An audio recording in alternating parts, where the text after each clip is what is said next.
PRD gave him tips and gave him advice about relationships. So talagang it was your son that was the joy of his day-to-day? Yes, oo.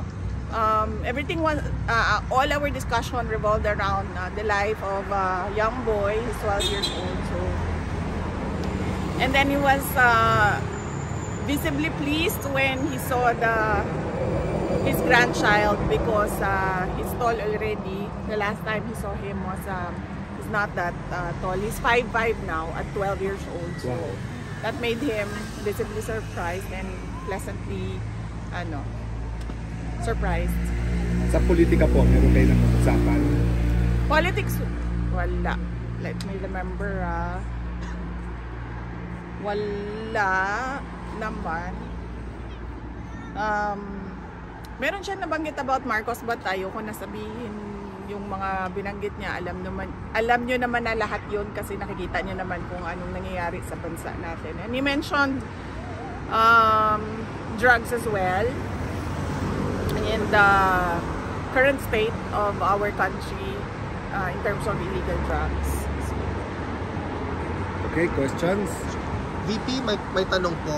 Congratulations for the Office of the Vice President for receiving an unmodified statement from opinion from COA, I'm sorry, for 3 straight years under your leadership. What's your opinion with respect to this?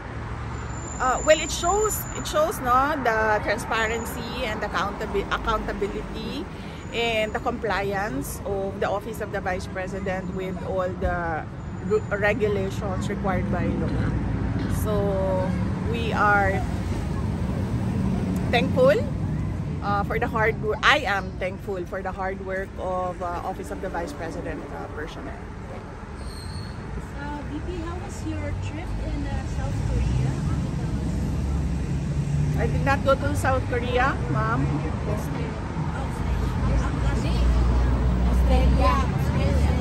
Malaysia. You answered a lot of questions about Australia. Oo, yes, ma'am. But are you planning to visit other countries? Yes, ma'am. There is a Filipino community event already confirmed on July 27 in South Korea. Oh yeah, that's the one. So, ano pong gagawin doon? Just a community event? It's a Filipino community program. They organized it, and we were invited as speakers. Yes. Does it yes, we confirmed on the schedule because I wanted to thank the Filipino community as well in South Korea. Personally, thank them. I've always been thanking, and I've always expressed my gratitude to the Filipino communities worldwide. But when we receive invitations, we really try to accommodate it so that we can personally thank everyone. Does it mean po ba nandun po kayo sa South Korea during the SONA? Hindi. During the SONA, I'll be traveling back to the Philippines. It's the travel day from Korea. Vice President, ano po yung reaction ninyo, or what does it mean when you told your spokesperson of the Office of the Vice President, Attorney Ruth Castelo, yeah, that she will not be the attack dog of the Office of the Vice President? What's the motivation behind this? Because her job is for the institution, is for the Office of the Vice President. No, it's not political. It's not for me. So that is why she will only bring good news, accomplishments, and announcements of the Office of the Vice President. Not the other woman. Nag-a-atake sa inyo? No. We do not want to besmirch the reputation of our office. VP, speaking po ng kay spokesperson Castelo, so nabanggit po niya na meron daw pong additional 170 million dun sa budget ng OVP for next year. So ngayon po ang current budget na na-approve ng DBM ay 903 million. Yes. And sabi po ni spokesperson Castelo, for additional employees daw po and other IT equipment, yung sa cost na yun. So, saan po gagamitin exactly yung IT equipment? Tsaka ano po yung purpose ng additional employees? It is best since the Office of the Vice President already has a spokesperson, no? And she has been allowed to discuss matters regarding everything about the office. So let's just direct the questions to her when she does her press con. She will conduct a regular press con. VP, I know this question has been asked many times. Yung impeachment na nakahang pa rin sa'yo, how are you going to address the allegations of, for example, fictitious names as beneficiaries of the fund? It can be very well addressed during trial. So our lawyers are preparing for the trial and collecting pieces of evidence and gathering affidavits from witnesses that they will present during trial. But let me just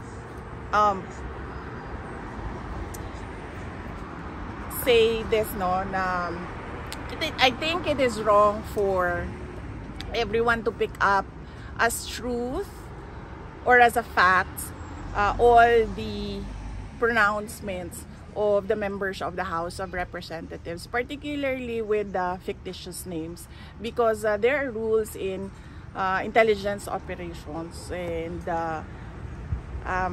you already heard some of intelligence people who worked in intelligence say that aliases are often used in intelligence operations. So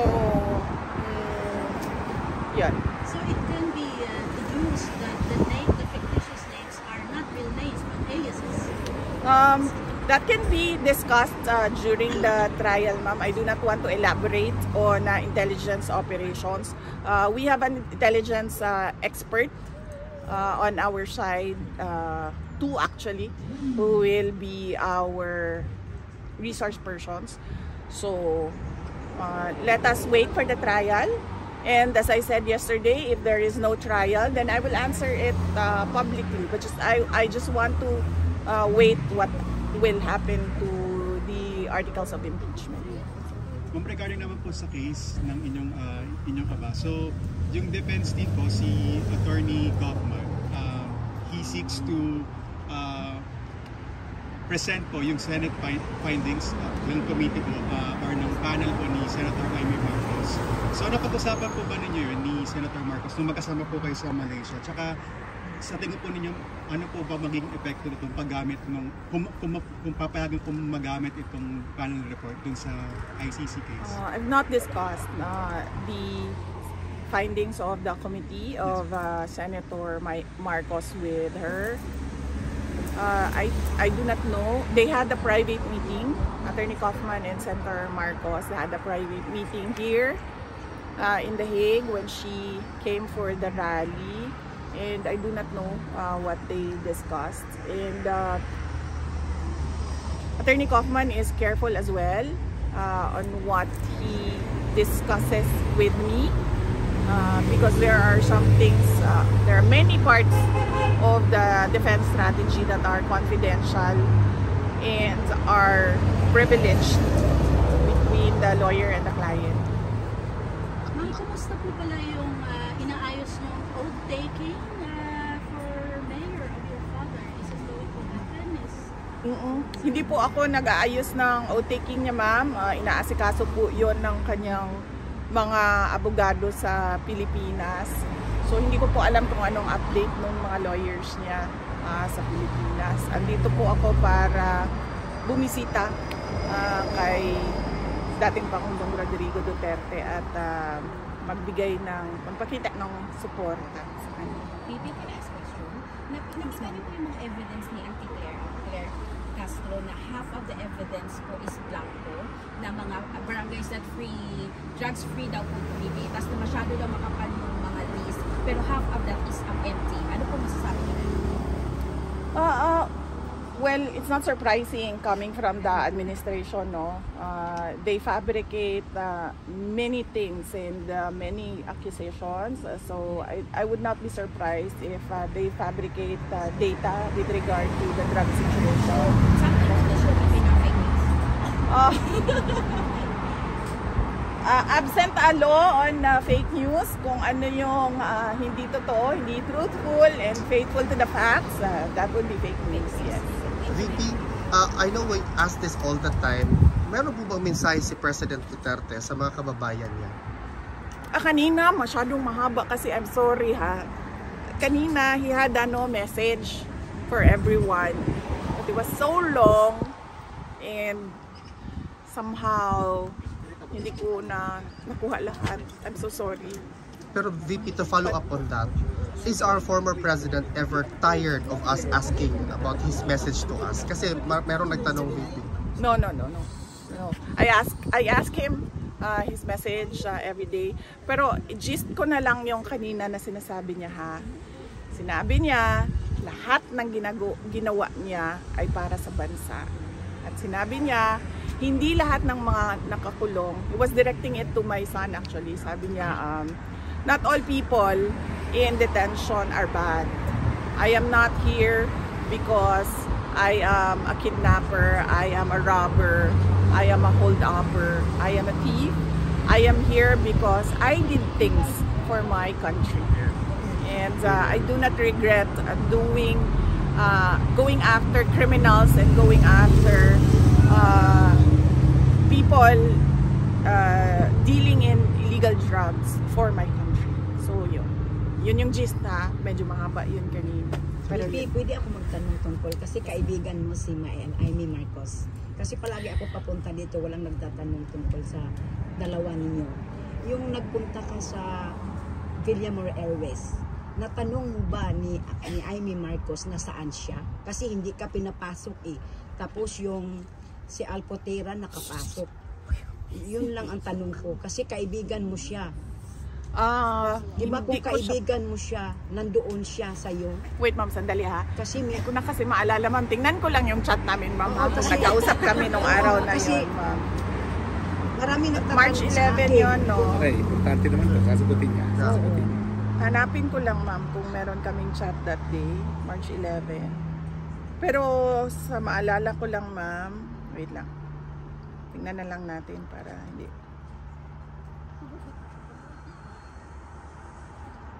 So,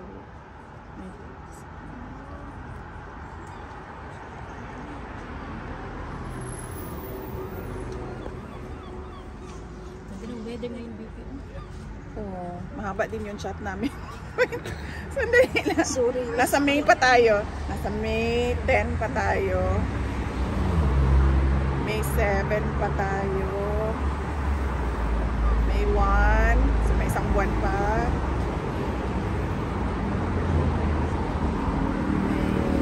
May April 12.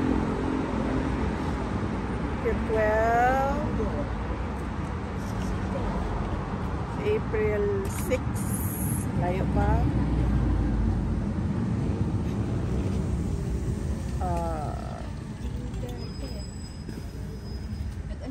Nagganon siya. Ay, nasa bus. March 11.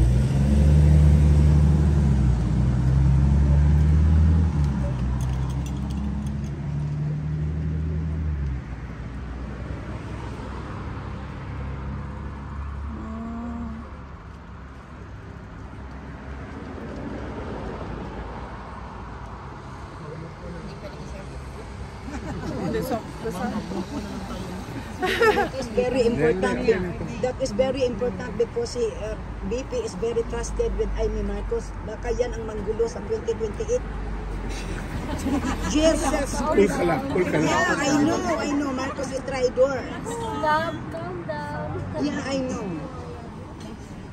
Wala kami during the ma'am. That is very important, BP. Okay lang. Wala ma'am. Wala kami. Convo. Oh, hindi mo siya natanong. Actually, natanong ma'am kung, nasaan kung siya, pwede kaibigan ka. nasaan siya. Hindi ko siya natanong nun ma'am. Bakit hindi siya doon sa Villamor Airways kung tapat siya sa iyo, tapat siya sa mga Duterte? Kasi nakipag-ariglo siya sa iyo, naging kaibigan mo na ngayon. Ma'am, tapos wala siya sa Villamor Airways. hindi naman ako, hindi ako spokesperson ni Senator Amy Marcos. Pero, in fairness to her, ang dami nang wala doon sa Villamor Air Base, ma'am. Ang dami talaga na nagsasabi na para kay President Duterte sila at sumusuporta sila kay President Duterte, pero wala sila doon sa Villamor Air Base at all. Pero ang girlfriend, Okay, tama na. Okay na to. Next question, next question. Tama na. Wait lang, ma'am, chismis. Sino ang girlfriend, Next ma'am? question. Yun. Ha? Oh. Yes. Napakinggan ko yung interview ni Manong Chavez sa Bilyonaryo na pag kumandidato ka po daw po kayo sa 2020, full support po daw po siya sa'yo. Kahit nagka-angisyon na daw po si Alzheimer na si BBM. Masasabi mo kay Manong Chavez? Well, nagpapasalamat ako kay former Governor Chavez Singson. In fact, tumatawag siya sa akin twice bago yan lumabas ang interview. Tumawag siya sa akin. Twice ko din na hindi nakatanggap yung call niya, na miss call lang siya. Tapos nung nag-message naman ako sa kanya na tatawag ako, hindi na siya nakasagot, baka busy din kasi. So, nagpapasalamat ako sa kanyang suporta. At isa siya sa mga tao na kilala ko na maayos kausap at may prinsipyo na tao. Ma'am, another question. That's 3 years from now, the presidential election. But right now, what does the VP want to do as the Vice President and once and for all address the criticisms that you've been not doing your job but just going around the world? So, ano po yung plano natin? Yes, ma'am. Very recently, we did our Pasidungog, no? Doon sa Pasidungog ay binigay na namin yung report namin sa taong bayan kung ano yung isang taon na nangyari sa Office of the Vice President at binigyan din namin ng recognition yung mga partners namin for the past year sa Office of the Vice President. Since tinanggal na ng House of Representatives or ng Congress yung medical and burial assistance ng Office of the Vice President, ang naiwan na lang sa mga projects namin ay pagbabago yung Million Learners and Trees campaign. This is a campaign for education, targeting 1 million school children by 2028 and targeting 1 million trees by 2028. And then ang next namin is ang Magnegosyo Taday namin. This is targeting women's association and LGBT groups or individuals who want to access financing for their micro or small enterprises.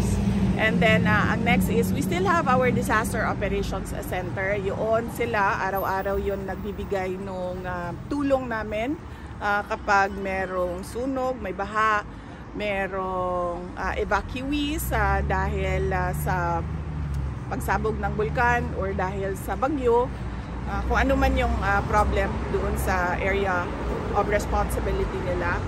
And then we also have the Libreng Sakay program. Ito yung mga buses na pinahiram sa Office of the Vice President. So ang ginawa namin ay nilagay namin sila sa mga ruta na kailangan ng augmentation, transportation during high traffic hours. And then ang next namin is yung Pansarap program namin.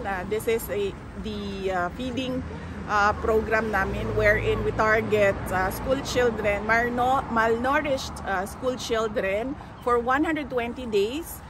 We do our feeding program. In fact, meron kaming funny story dito sa Pansarap namin na project, no?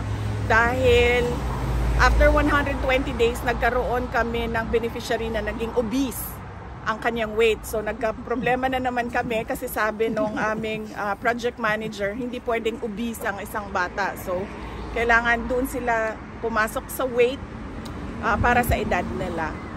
So yun po yung mga projects ongoing for the Office of the Vice President. And dagdag doon sa mga ginagawa ng opisina namin doon sa loob ng Office of the Vice President and mga satellite offices namin, no? We have in Pangasinan, in Isabela, in National Capital Region, and then we have Western, Central, and Eastern Visayas. We have BARM, we have Western Mindanao, Southern Mindanao, and Caraga.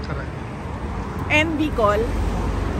So, yan yung mga ginagawa nila. And then, para sa akin, dinadagdag namin yung mga invitations ng various associations. And then, yung invitations ng Filipino communities abroad, mainly to discuss what happened to President Duterte at anong nangyari doon sa kanyang extraordinary rendition and yung injustice ng ICC, injustice na ginagawa ng ICC, holding an 80-year-old man in detention knowing he has health problems.